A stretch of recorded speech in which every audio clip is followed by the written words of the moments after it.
प्रियाः श्रोतारः नमस्काराः। व्याकरणे कृत्प्रत्ययाः इत्यस्मिन् विषये त्रयः पाठाः अस्माभिः पूर्वं श्रुताः। इदानीं चतुर्थः पाठः प्रारभ्यते।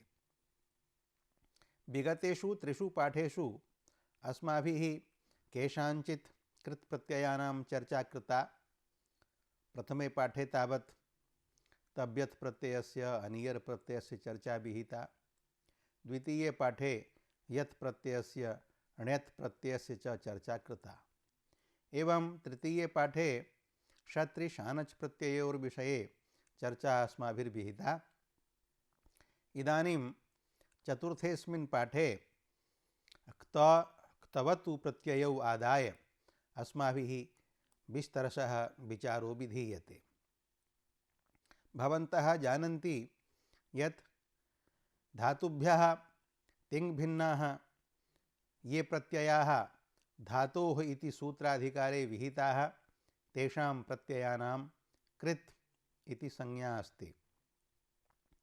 प्रायशः एते कृत्संज्ञकाः प्रत्ययाः कर्तरि अर्थे विधीयन्ते कर्तरि कृत् इति सूत्रेण।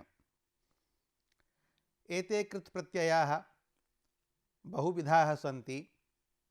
तेषु केषाञ्चित् कृत्याः इति सूत्राधिकारे विहितानां कृत्यसंज्ञा विहिता। तेषां चर्चा प्रथमद्वितीययोः पाठयोः कृता। इदानीम् अस्मिन् पाठे यः क्तप्रत्ययः क्तवतु प्रत्ययश्च सर्वेभ्यः धातुभ्यः विधीयते तयोर्विषये चर्चा अस्माभिः विधीयते। अनयोः प्रत्यययोः विधायकं सूत्रं वर्तते निष्ठा इति। अर्थात् निष्ठा इति सूत्रेण धातोः निष्ठा संज्ञकौ अक्त क्तवतु इति उभौ प्रत्ययौ विधीयते। जानन्तु भवन्तः यत् व्याकरणशास्त्रे अक्त प्रत्ययस्य क्तवतु प्रत्ययस्य च शास्त्रकारेण निष्ठा इति संज्ञा कृता विद्यते। तत् संज्ञा सूत्रमस्ति अक्त क्तवतु निष्ठा इति। अस्य सूत्रस्य अर्थः अस्ति व्याकरणशास्त्रे धातोर्विहितस्य अक्त प्रत्ययस्य क्तवतु प्रत्ययस्य च निष्ठा संज्ञा भवति। अतः निष्ठा इति सूत्रेण धातुभ्यः निष्ठा संज्ञकौ अक्त क्तवतु प्रत्ययौ विधीयेते।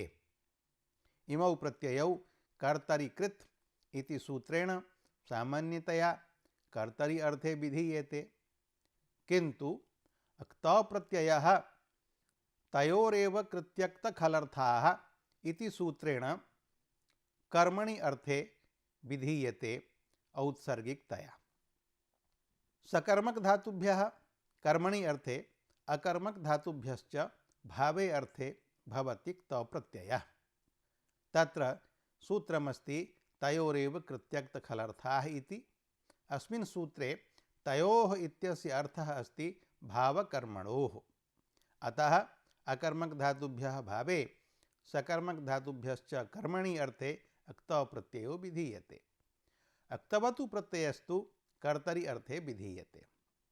किंच इमौ प्रत्ययौ भूते काले विधीयते। यतो हि भूते इति सूत्राधिकारे निष्ठा इति क्तवतु प्रत्यय विधायकं सूत्रमस्ति।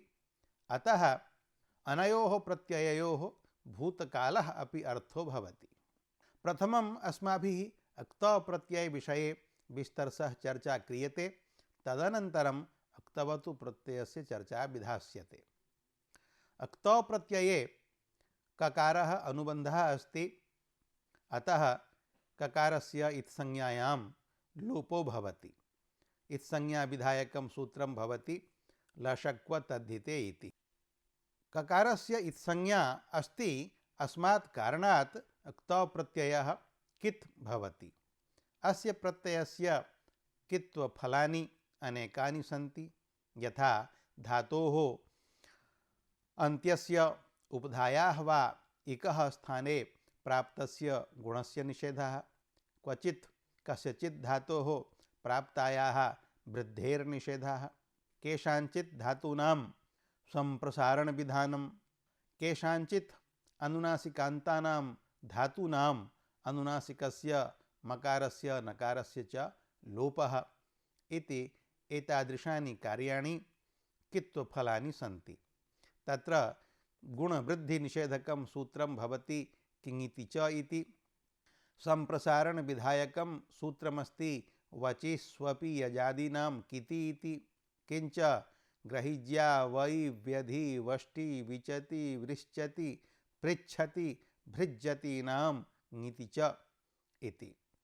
एवं अनुनासिकस्य मकारस्य नकारस्य च लोप विधायकं सूत्रमस्ति अनुदात्तोपदेश वनति तनोत्यादीनाम् अनुनासिक लोपो झलि किंक्ति इति।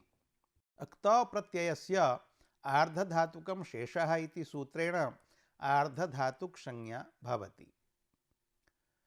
यतो हि क्त प्रत्ययः आर्धधातुक संज्ञकः अस्ति, किंच अस्य प्रत्ययस्य आदिः वर्णः तकारः वल् अस्ति, अतः अयं प्रत्ययः वलादिः अस्ति, तस्मात् अस्य इडागमः भवति। अर्थात ये धातवः सेट्काः सन्ति तेभ्यः धातुभ्यः परस्य अक्त प्रत्ययस्य आर्धधातुकस्येड् वलादेः इति सूत्रेण इडागमः क्रियते। अस्य आगमस्य टकारः इत् अस्ति, अतः टित्वात् अयं प्रत्ययस्य आदिरवयवो भवति। किन्तु षेट्केषु अपि धातुषु केचन धातवः सन्ति येभ्यः परस्य अक्त प्रत्ययस्य इडागमो न भवति। यथा उगन्ताः धातवः ये सन्ति, किंच श्री इति धातुरस्ति, एभ्यः धातुभ्यः परस्य अक्त प्रत्ययस्य इट् न भवति। तत्र कारणं श्रुविकः किति इति सूत्रेण आगमस्य निषेधः अस्ति। यथा भूधातुरस्ति, अयं यद्यपि शेट् वर्तते तथापि यतो हि अयं धातुः ऊकारान्तः अतएव उगन्तः अस्ति, तस्मात् अस्मात् धातोः क्त प्रत्यये प्रत्ययस्य कित्वात् किङिति च इति धातोः ऊकारस्य गुणो न भवति, किंच धातोः उगन्तत्वात् क्त प्रत्ययस्य इडागमोपि न भवति। एवमेव वच धातुः वर्तते, अस्मात् धातोः क्त प्रत्ययस्य कित्वात् धातोः सम्प्रसारणं भवति। सम्प्रसारणं नाम यणः स्थाने इक् आदेशः, यकारस्य इकारः वकारस्य उकारः।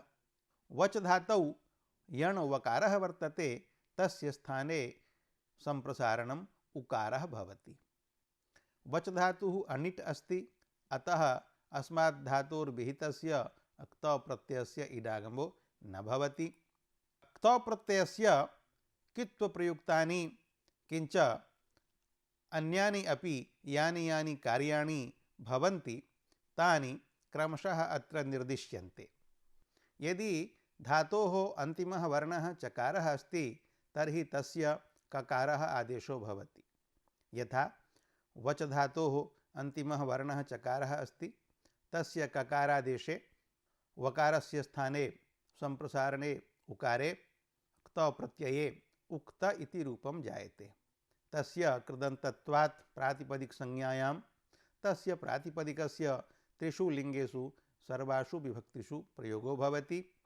यथा पुल्लिंगे उक्तः उक्तौ उक्ताः इत्यादीनि रूपाणि, स्त्रीलिंगे उक्ता उक्ते उक्ताः इत्यादीनि रूपाणि, नपुंसकलिंगे च उक्तम उक्ते उक्तानि इत्यादीनि रूपाणि भवन्ति। एवं सृज मृज यज इत्यादीनां धातूनां जकारस्य स्थाने षकारः आदेशः भवति मूर्धन्यः। यथा यज धातोः जकारस्य षकारे कृते षकारात् परस्य क्त प्रत्यये तकारस्य स्थाने टकारे आदेशे कृते इष्टम इति रूपं भवति। एवं धातोः अन्तिमो वर्णः यः षकारः तस्मात् परस्य क्त प्रत्यये तकारस्य टकारः आदेशो भवति। यथा इष् अग्रे क्तौ प्रत्यये इष्टम् इति रूपं जायते। धातोः अन्तिमो वर्णः यदि मकारः अथवा नकारः अस्ति तर्हि तस्य लोपो भवति। यथा गम धातोः मकारस्य लोपे गतम् इति रूपं भवति। एवं हन धातोर्नकारलोपे हतम् इति रूपं भवति। यदा कर्मणि क्तौ प्रत्ययो भवति तदा क्तौ प्रत्ययान्तस्य प्रयोगः त्रिषु लिङ्गेषु सर्वासु च विभक्तिषु भवति। किन्तु यदा भावे क्तौ प्रत्ययो विधीयते तदा क्तौ प्रत्ययान्तस्य प्रयोगः केवलं नपुंसकलिङ्गे तत्रापि प्रथमायाः एकवचने एव भवति, न तु अन्ययोः लिङ्गयोः नापि अन्यासु विभक्तिषु न च अन्येषु वचनेषु। गा पा इत्यादयः ये आकारान्ताः धातवः सन्ति तेषां धातूनाम् आकारस्य ईकारः आदेशो भवति क्तौ प्रत्यये परे। यथा गा धातोः क्तौ प्रत्यये आकारस्य ईकारे गीतम् इति रूपं, पा धातोः क्तौ प्रत्यये आकारस्य ईकारे पीतम् इति रूपं भवति। किन्तु आकारान्तो यो दा धातुः वर्तते तस्य धातोः स्थाने दत् इति आदेशः भवति। एवं च दा धातोः क्तौ प्रत्यये दत्तम् इति रूपं जायते। एवमेव धा धातोः क्तौ प्रत्यये कृते सति धातोः स्थाने हि आदेशः भवति। अत एव धा धातोः क्तौ प्रत्यये कृते हितम् इति रूपं जायते। तत्र अभि इति उपसर्गयोगे अभिहितम् इति प्रयोगो भवति। धातोः अन्तिमः वर्णः यदि ऋकारः दीर्घः अस्ति तर्हि तस्य स्थाने ईर् इति आदेशः भवति। यथा क्री ग्री त्रिडी एभ्यः धातुभ्यः क्तौ प्रत्यये ऋकारस्य ईर् आदेशे कीर्णं तीर्णं गीर्णम् इत्यादीनि रूपाणि भवन्ति। धातोः अन्तिमः वर्णः यदि रेफः अथवा दकारः अस्ति तर्हि तस्मात् रेफात् दकाराच्च परस्य क्तौ प्रत्यये तकारस्य स्थाने नकारः आदेशः भवति। यथा कीर्णं गीर्णं तीर्णम् इत्यत्र खिन्नः भिन्नः क्लिन्नः इत्यादिषु च। णिच् प्रत्ययस्य इकारस्य क्तौ प्रत्यये परे लोपो भवति।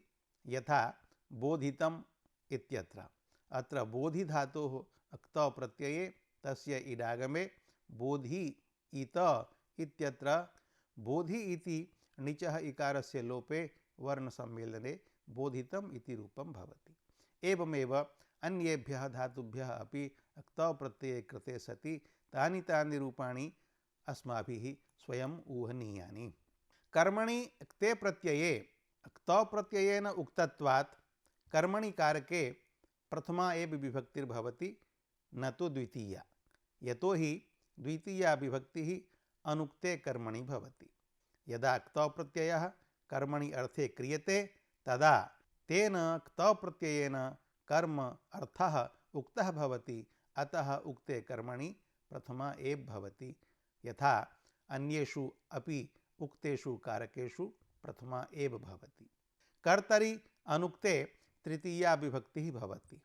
क्तौ प्रत्ययान्तस्य शब्दस्य कर्मानुसारं तत्तल्लिङ्गे तत्तद् वचने तत्तद् विभक्तिषु च प्रयोगः कर्तव्यो भवति। यथा एभिः उदाहरणैः भवन्तः स्पष्टतया ज्ञास्यन्ति। रामेण ग्रामो गतः। अत्र गम धातोः क्तौ प्रत्यये गत शब्दः अस्ति। कर्म विद्यते ग्रामः, स पुल्लिङ्गः अस्ति। किञ्च अत्र ग्रामः इति प्रथमैकवचनान्तः अस्ति। अत एव गत शब्दः अपि प्रथमैकवचनान्तः एव प्रयुज्यते पुल्लिङ्गे। यद्यपि ग्रामशब्दस्य कर्मसंज्ञा अस्ति किन्तु तत् कर्म क्तौ प्रत्ययेन उक्तमस्ति। अतः उक्ते कर्मणि प्रथमा विभक्तिः कृता न तो द्वितीया। राम इत्यस्य कर्तृत्वम् अनुक्तमस्ति। अतः अनुक्ते कर्तरि रामेण इत्यत्र तृतीया विहिता। एवमेव छात्रेण पुस्तकं पठितम् अस्मिन् वाक्ये पुस्तकम् इति नपुंसकलिङ्गमस्ति। अतः क्तौ प्रत्ययान्तस्यापि नपुंसकलिङ्गे प्रयोगः अस्ति पठितम् इति। मया काव्यरचना कृता अस्मिन् वाक्ये काव्यरचना शब्दः स्त्रीलिङ्गः विद्यते, अतः क्तौ प्रत्ययान्तस्य कृतशब्दस्यापि स्त्रीलिङ्गे एव प्रयोगः कृतः। इदानीं केभ्यश्चित् धातुभ्यः क्तौ प्रत्यये कृते सति कीदृशानि रूपाणि भवन्ति इति उदाहरणरूपेण अत्र प्रदर्श्यन्ते। भूधातोः क्तौ प्रत्यये भूतम् इति रूपं भवति। अत्र श्रिकः कृति इति सूत्रेण निषेधात् इडागमो न भवति, किञ्च क्तौ प्रत्ययस्य कित्वात् धातोः गुणो न भवति। एवं जी धातोः क्तौ प्रत्यये जितम् इति रूपम्, अत्रापि धातोः अनिट्कत्वात् न इट् नापि गुणः। क्री धातोः क्तौ प्रत्यये कृतम् इति रूपम्, अत्रापि न इडागमः न च गुणः। ह्री धातोः क्तौ प्रत्यये हृतम् इति रूपम्, अत्रापि न इट् न गुणः।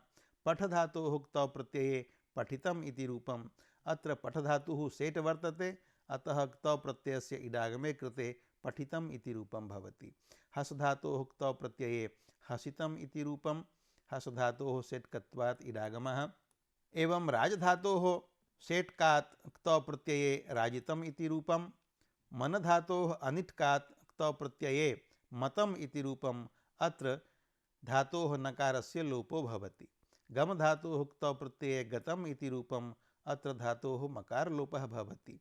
क्री धातोः क्तौ प्रत्यये कित्वात् गुणाभावे श्रिकः किति इति निषेधात् इडागमाभावे क्रीतम् इति रूपं भवति। शुभ धातोः क्तौ प्रत्यये इडागमे धातोः उपधा गुणे शोभितम् इति रूपं भवति।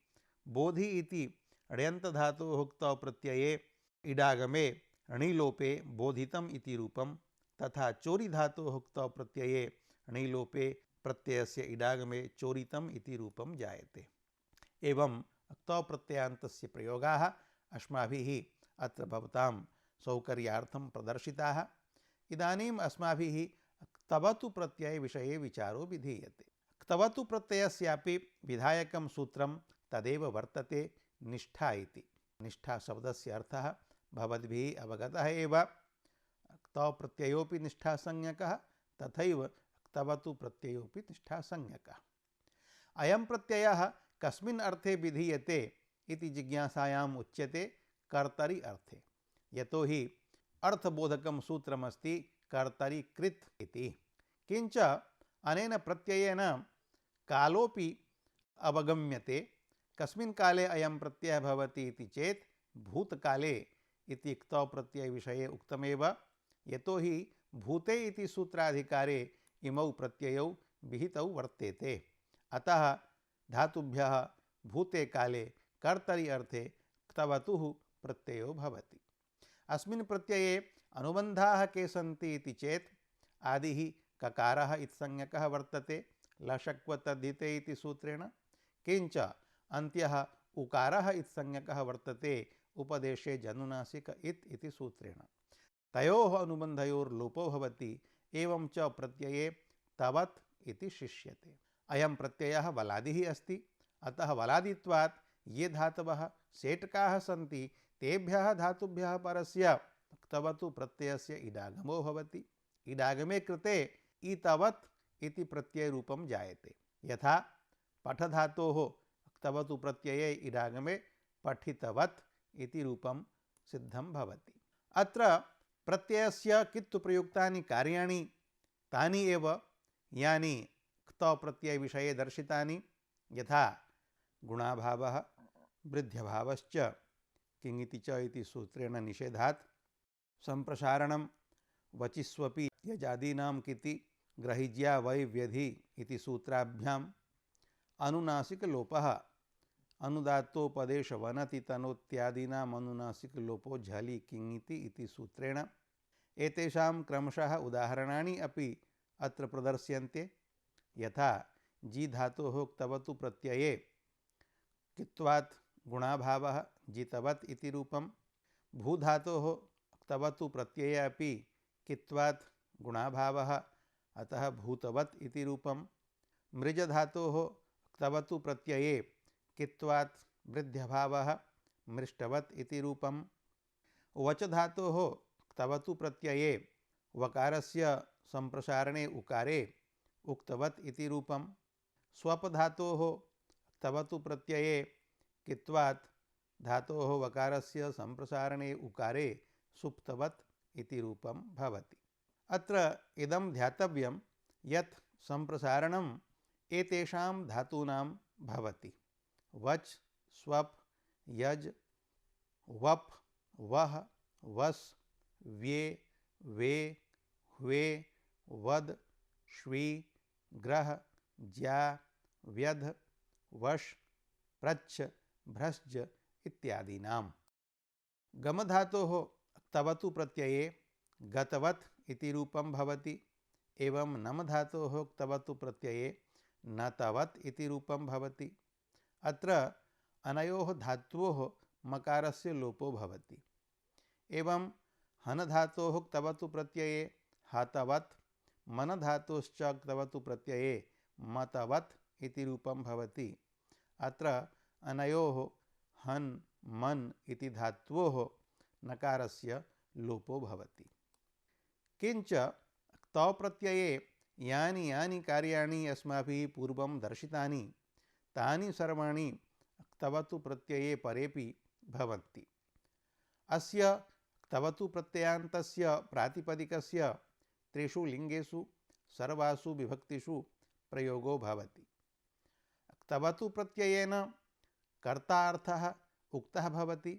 अतः क्तवतु प्रत्ययान्त घटिते वाक्ये उक्ते कर्तरि प्रथमा भवति, अनुक्ते कर्मणि द्वितीया विधातुं शक्यते, विधीयते च। कर्तुरनुसारम् एव क्तवतु प्रत्ययान्ते लिङ्गं, वचनं, विभक्तिश्च कर्तव्या भवति। उदाहरणेन ज्ञातुं शक्यते, यथा छात्रः लेखं लिखितवान्।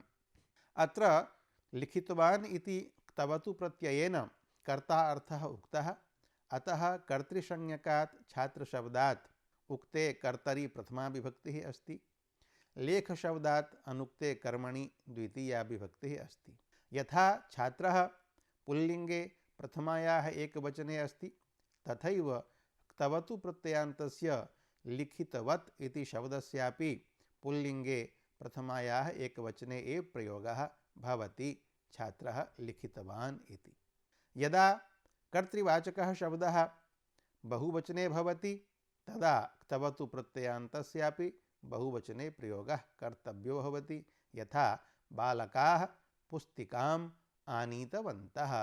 अत्र बालकाः इति पदं प्रथमा बहुवचनान्तम् अस्ति पुल्लिङ्गे, अत एव आनीतवत् इति प्रातिपदिकस्यापि पुल्लिङ्गे प्रथमा बहुवचने प्रयोगः अस्ति आनीतवन्तः इति। बालिका पठितवती इति वाक्ये यतो हि बालिका इति शब्दः स्त्रीलिङ्गे, अतः क्तवतु प्रत्ययान्तस्य पठितवत् शब्दस्यापि स्त्रीलिङ्गे एव प्रयोगः कृतो विद्यते, पठितवती इति। किंच बालिका इत्यत्र यथा एकवचनं तथैव पठितवती इत्यत्रापि एकवचनम् अस्ति। कानिचन उदाहरणानि अस्माभिः त्रिषु लिङ्गेषु प्रथमैकवचने एव केवलं प्रदीयन्ते।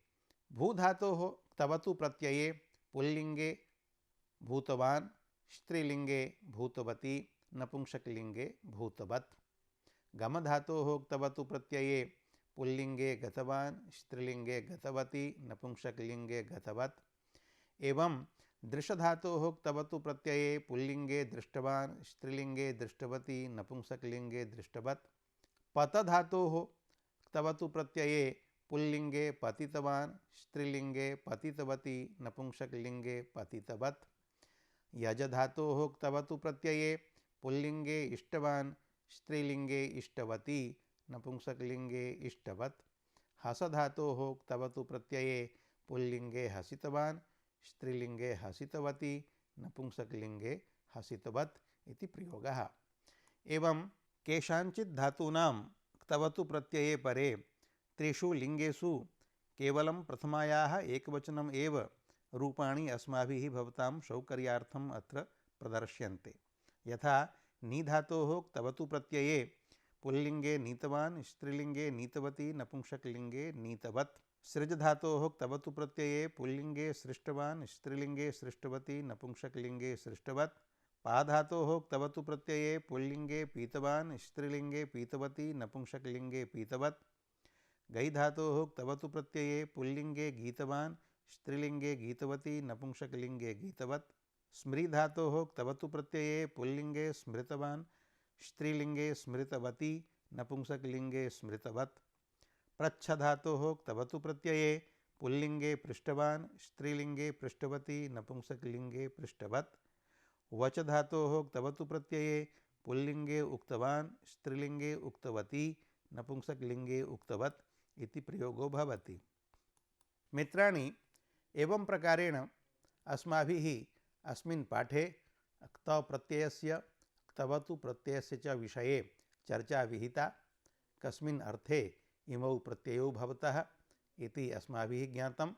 क्तौ प्रत्ययः कर्मणि अर्थे सकर्मकधातुभ्यः, भावे अर्थे च अकर्मकधातुभ्यः भवति। क्तवतु प्रत्ययश्च सर्वेभ्यः धातुभ्यः कर्तरि अर्थे एव भवति। अनयोः प्रत्यययोः कित्वात् कित्वप्रयुक्तानि यानि यानि कार्याणि भवन्ति, गुणाभावः, वृद्ध्यभावः, सम्प्रसारणम्, अनुनासिकलोपश्च, तानि अपि दर्शितानि। क्तौ प्रत्ययान्तस्य प्रयोगः कर्मानुसारं त्रिषु लिङ्गेषु सप्तसु अपि विभक्तिषु त्रिषु वचनेषु भवति। किञ्च क्तवतु प्रत्ययान्तस्य प्रयोगः कर्तुरनुसारं त्रिषु लिङ्गेषु सर्वासु विभक्तिषु त्रिषु वचनेषु भवति। क्तौ प्रत्ययप्रयोगे क्तौ प्रत्ययेन कर्मणः उक्तत्वात् कर्मणि प्रथमा भवति, कर्तरि तृतीया भवति। किन्तु क्तवतु प्रत्ययप्रयोगे तेन प्रत्ययेन कर्तुरुक्तत्वात् कर्तरि प्रथमा, कर्मणि च द्वितीया भवति। एवं च अनयोः प्रत्यययोः प्रयोगे कीदृशानि वाक्यानि अस्माभिः विरचनीयानि इत्यपि अस्माभिः अवगतं। किञ्च एतेषां धातूनां क्तौ प्रत्यये क्तवतु प्रत्यये च यानि यानि रूपाणि भवन्ति तानि प्रदर्शितानि। तदाधारेण अस्माभिः अन्येभ्यः अपि धातुभ्यः रूपाणि ऊहयितुं शक्यन्ते।